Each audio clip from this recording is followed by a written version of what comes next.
Hi guys. We're here at the Elbert County Injustice Center. Elbert County Injustice Center. I'm just popping out of the court. We're taking a short recess in order to allow Krista and her lawyer to confer about how the changes in her testimony may go today.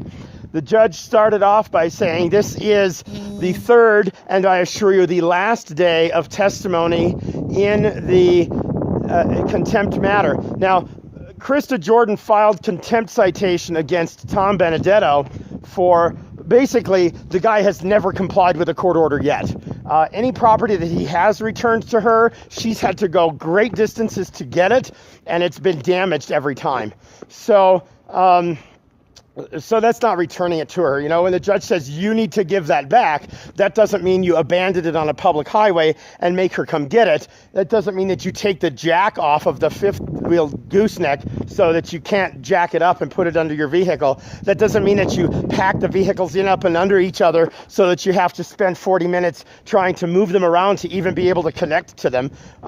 That's not what that means. So she's proceeding with her contempt, and Mr. Benedetto, who's now closed his side of testimony, has announced to the court that he is dismissing his contempt citation against Krista Jordan. Now, the reason why we are dismissing this is, of course, because she's not in contempt. She's complied with everything.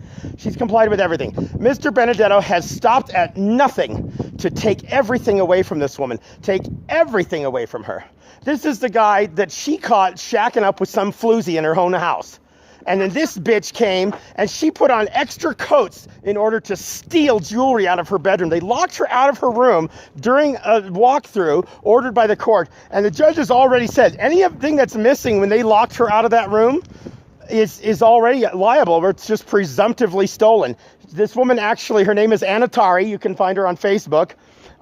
She actually went outside on a warm day to go get another coat and put on a second coat. And then they went back into the bedroom, locked Krista out, and lo and behold, $10,000 worth of heirloom jewelry is just gone.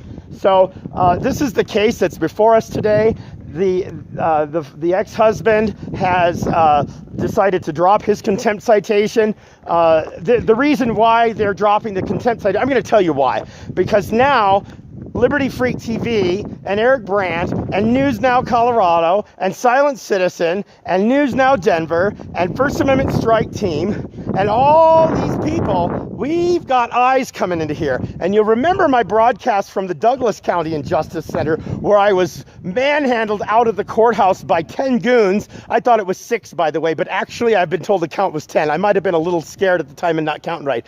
So today, fortunately, a random citizen did bring me some shoes. They're not my color. They're a little big for me, but I appreciate having shoes today because I did want to attend the hearing.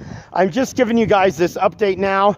The reason why the contempt citation is being dismissed is because the testimony of Christopher Dickey, that's murderer Christopher Dickey, and co-murderer Travis Turnerson. Oh, sorry, wrong jurisdiction. Sorry, Travis Turner, right here at the Elbert County Sheriff's Office. Okay, these guys testified 2 weeks ago, and the testimony from that entire day is completely missing from the record. You'll remember my video with Marianne. If you guys can post the link to Marianne video for the other viewers that might not know which one I'm talking about. They have a whole day of court testimony that's just gone.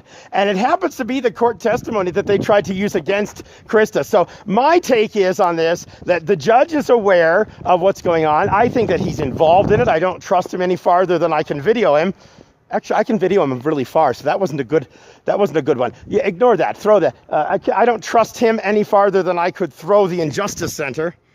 Well, see, I could probably overthrow the Injustice Center, but I couldn't throw it.